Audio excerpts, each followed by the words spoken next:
Practice Test 1. You will hear a number of different recordings, and you will have to answer questions on what you hear. There will be time for you to read the instructions and questions, and you will have a chance to check your work. All the recordings will be played once only. The test is in 4 sections. Write all your answers in the listening question booklet. At the end of the test, you will be given 10 minutes to transfer your answers to an answer sheet. Now turn to section 1 of your question booklet.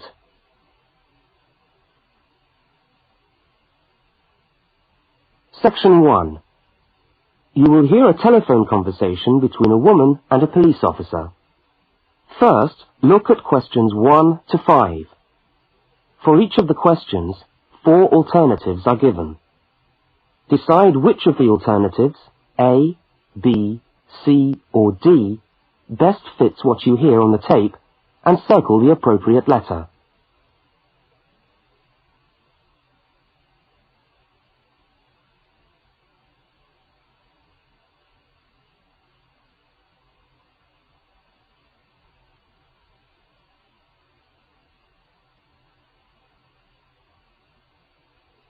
Now we shall begin. You should answer the questions as you listen, because you will not hear the recording a second time. Now listen carefully to the first part of the conversation, and answer questions 1 to 5.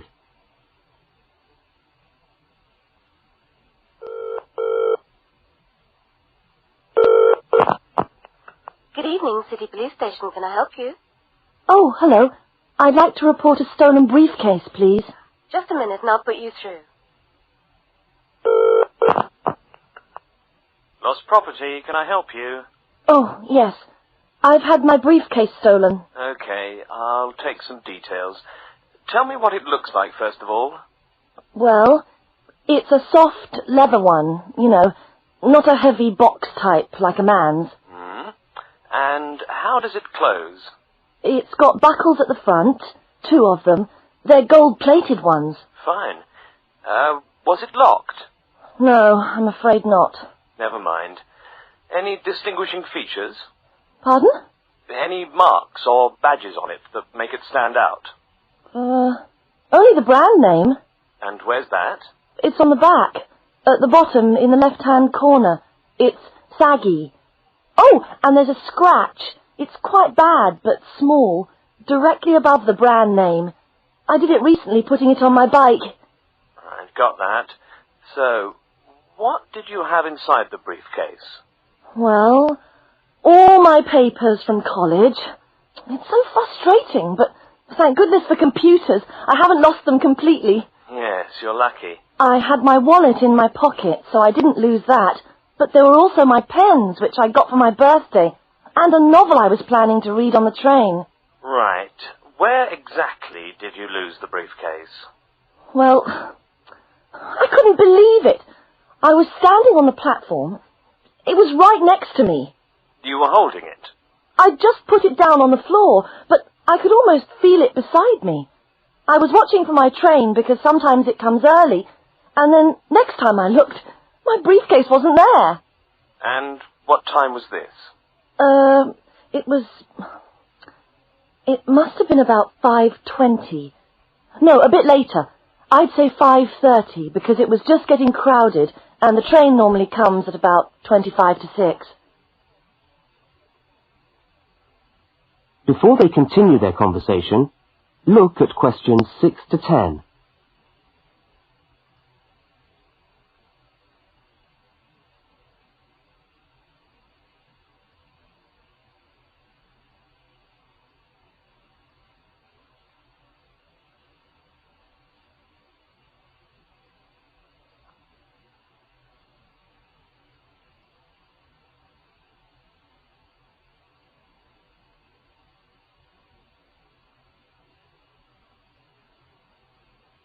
As you listen to the rest of the conversation, complete the form by filling in the numbered spaces 6 to 10. Right. If you'll just give me some personal details. Yes. What name is it? I'm Mary Prescott. Can you spell that? Yes, it's Prescott. And your address? Flat 2, 41 Fountain Road, Canterbury. Fountain Road. Yes, number 41. And have you got a contact telephone number? Yes, it's 752239. 752239. Fine. One last question. What would you say the value of your briefcase is? Including the contents? Yes. Just a rough estimate is fine. Oh, I'm not sure. Well, the briefcase itself is quite new. I bought it last month for £40. I suppose about £65. The contents are worth about £20 or £25 at least. That's fine. Well, if you could come down to the station tomorrow, you can sign this form and have a look at what we've got here. Okay, thanks. Bye. Goodbye.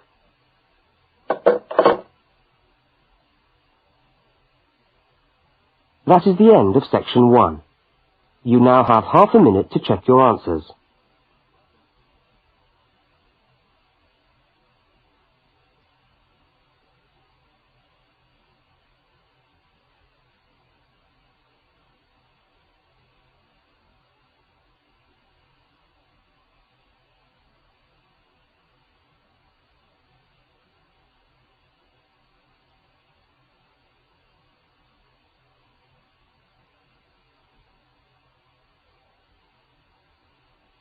Now turn to section 2.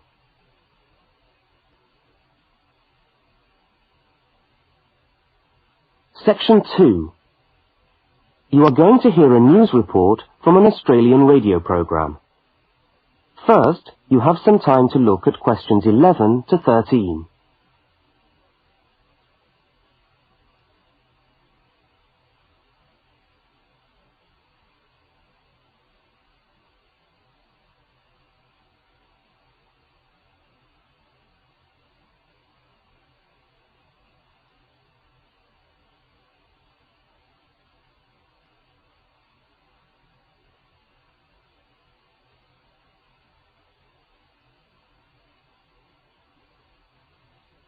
Now listen to the news headlines and tick the 3 other items which are mentioned.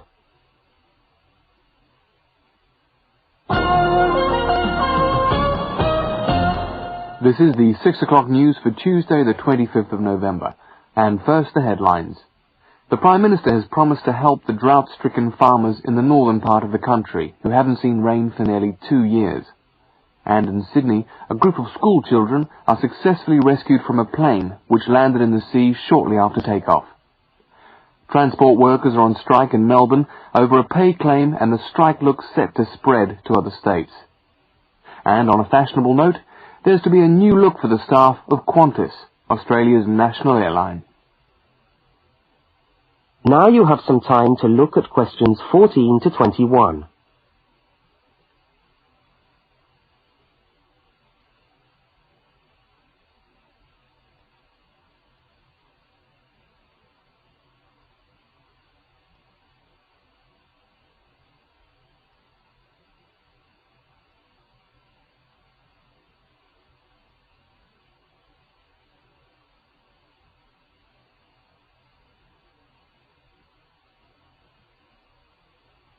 As you listen to the rest of the news, complete the notes in the spaces provided.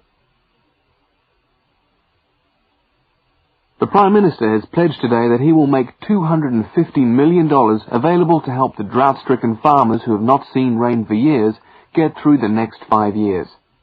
Money that was to have been spent on the restructuring of Sydney's road system has been reallocated to what the Prime Minister described as a more worthy cause. Farmers are to receive financial assistance to help see them through the worst drought in over 50 years. Many farmers feel that while the money is welcome, it has come too late to save them and their farms from financial ruin, and are angry that the government did not act sooner. A group of school children who were travelling in a privately chartered aeroplane from Sydney to Queensland to take part in a musical concert found themselves swimming for the shore when their aeroplane had to land in the sea just 3 minutes after taking off from Sydney Airport. The pilot managed to bring the aircraft and its 50 passengers down safely in the calm waters of Botany Bay, where boats and pleasure craft were able to come to the rescue of the boys. The fact that it was a weekend meant that there were hundreds of boats in the bay enjoying the good weather, and this undoubtedly helped the rescue operation. "We owe our lives to the skill of the pilot," said one of the boys, but the pilot replied modestly that it was all part of a day's work. However, all their musical instruments were lost, and they never got to play at the concert. That is the end of section 2. You now have half a minute to check your answers.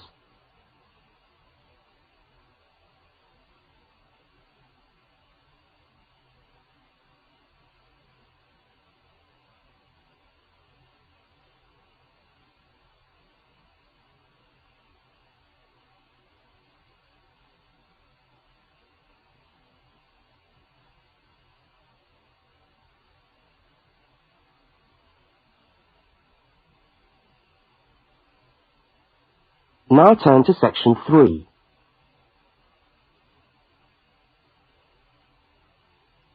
Section 3. In this section, you will hear a conversation between a university student and a university lecturer. Look at questions 22 to 25. For each of the questions, 4 alternatives are given. Decide which of the alternatives best fits what you hear on the tape and circle the appropriate letter.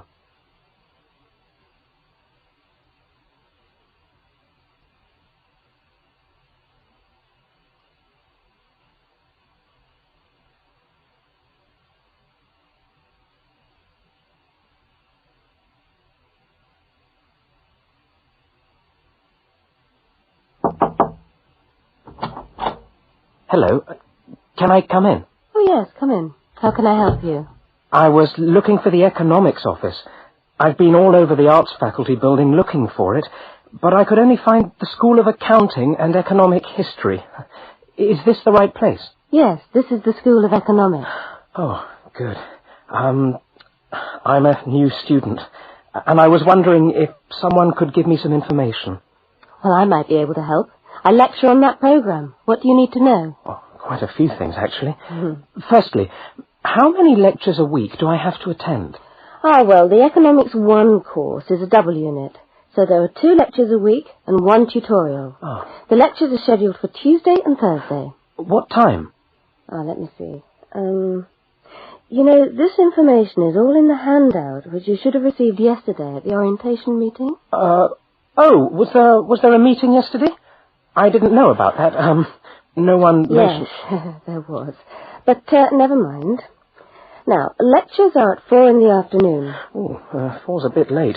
I've got a part-time job that starts at 4:30. Well, you can't be in 2 places at once, can you? And attendance at lectures is necessary. We expect at least 90% attendance at this university, you know. 90%? That's high. Do they enforce that rule? Yes, we do. We're pretty strict about it, actually. And what times have been set down for the tutorials? Do you have that information? That's a very well-attended course, so there's a number of tutorial times. Monday, Wednesday, and Friday, all at 9 o'clock. Yours will be allocated at the first lecture. Can't I choose the time?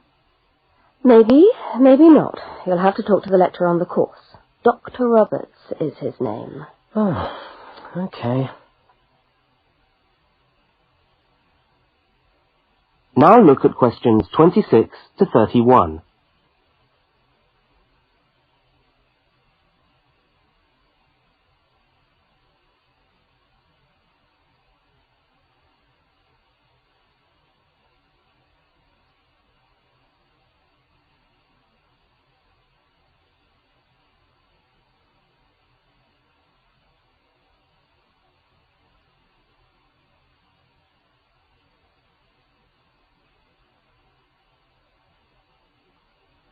As the conversation continues, complete the notes in the spaces provided. Anything else I can help you with while you're here? Well, yes, actually. Do you know what the course requirements are? I mean, how much work is expected for this course? Well, you have to complete a tutorial paper. What does that involve? Well, it's a piece of work on a given topic based on some set reading texts. You'll have to give a small talk to your tutorial group. Oh, how long does that have to be? Oh, about 25 minutes usually. I have to talk for 25 minutes? Yes, that's right. And then you have to write up your piece of work and give it to the lecturer to be marked. Right. And is that all? No. You also have to complete a 3,000-word essay on a topic. Can I choose the topic? Yes, usually you can. Right. That shouldn't be too bad. And in addition to that, there is an exam. An exam? What sort of exam? Well, it's an open book exam. Does that mean I can have the textbook with me during the exam? Yes, that's right. And can you give me any idea about the content of the first year of economics, so that I can get into some reading? Well, you'll be getting the reading list next week when lectures start. All the books are in the library. Yes, but won't everyone else take them out as soon as they get the reading list too? Well, yes, they might. But most of the important ones are held in closed reserve. That's a part of the library where you can go to read books, but you can't take them out of the building. What did you call that section of the library? Closed reserve. However, we do recommend that you buy the core books. You'll find them useful and you'll need them for the exam. Yes, I suppose I will. But what is the focus of the course? Well, the course at this university has a vocational focus. That is, a focus on preparing its graduates for work. So we're orientated very much towards employment. Oh, so my chances of getting a job are good. Well, provided you get good results. Well, look, thanks for your time. You've been really helpful. That's fine. See you next week, then.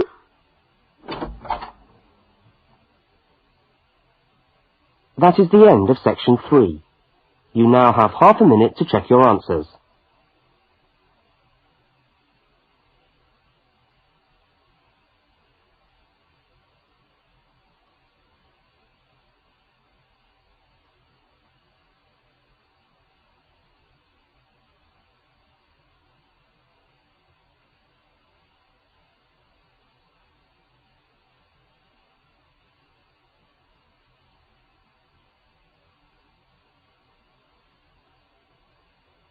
Now turn to section 4. Section 4. You will hear a talk given by a university lecturer about the structure of the university. First, look at questions 32 to 36.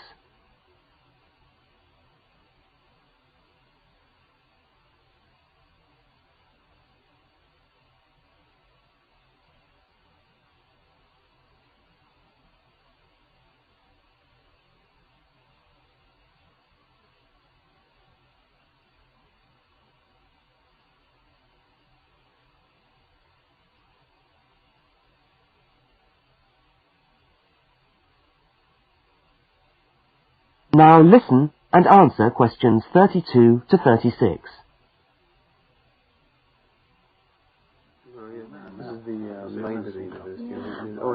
Good morning and welcome to the University of Westlands. My name is Marcia Mayhew and I'm the coordinator of the Bachelor of Social Science degree.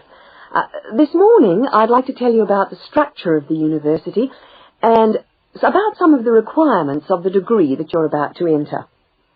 The Bachelor of Social Science is in one faculty within the university. That is the faculty where I work, known as Arts and Social Sciences. Here on this campus we also have the faculties of Architecture, Law and Science and Technology, among others. It's important to know something about the structure of the faculty because as you go through your course, you may need to call on members of the staff to help you. At the top of the faculty, we have a dean, and below the dean, we have 3 divisions. Each division has a divisional head, and your degree is located in the Division of Social Sciences. Within each of the divisions, there are the departments, and each of these offers the different degrees. For instance, 2 of the departments which offer the major subjects for your award are sociology and psychology. Each has a departmental head, but for practical purposes, the people you are going to see the most of are myself as coordinator of the social sciences degree, and the actual lecturers who are teaching the subjects that you are taking. For instance, in the first semester, you'll be doing 4 subjects: psychology, sociology, history, and economics. If you have any problems or difficulties, not that I'm anticipating you will, but you never know, then you should go and see your lecturers. For instance, you may find that you can't meet a deadline for an essay, or perhaps you're having problems with attendance. These seem to be the 2 most common problems that students face.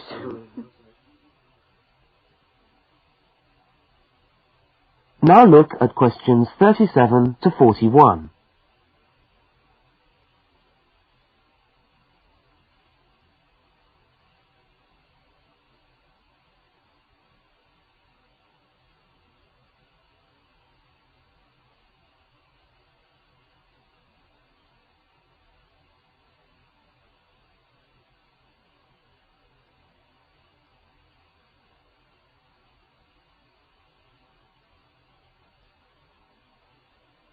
As you listen to the rest of the talk, answer the questions 37 to 41.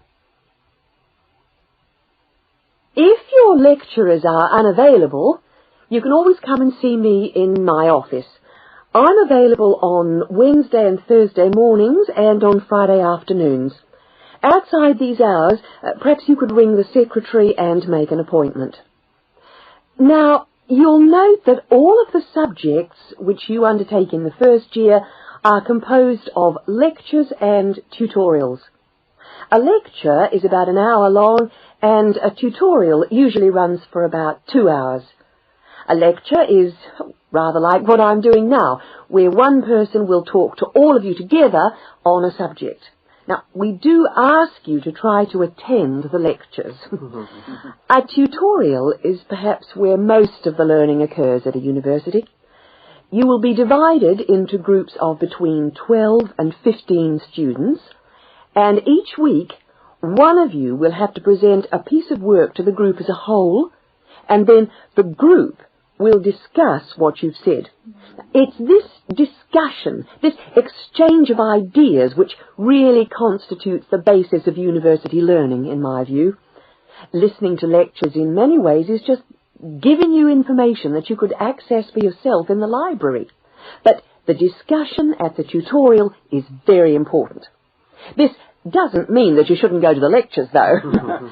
Other factors to be particularly concerned about are the structure of essays and delivery of written material. And in particular, I would like to mention the question of plagiarism. Plagiarism is taking other people's work without acknowledging it. That is, without saying where it comes from. Now, of course, all essays are based on research done by other people, but you must remember to attribute the work to the original writer. And while it's a good idea to work with other people, don't hand in work which is exactly the same as your friend's work, because we will notice. If you don't acknowledge the source of your information, then you run the risk of failing the subject, or in very serious cases, you might be denied entry to the university. Last but not least, stay in touch with us. If things are getting you down, don't go and hide. Come and talk to us about it. That's what we're here for. Right. Thank you very much for coming along today.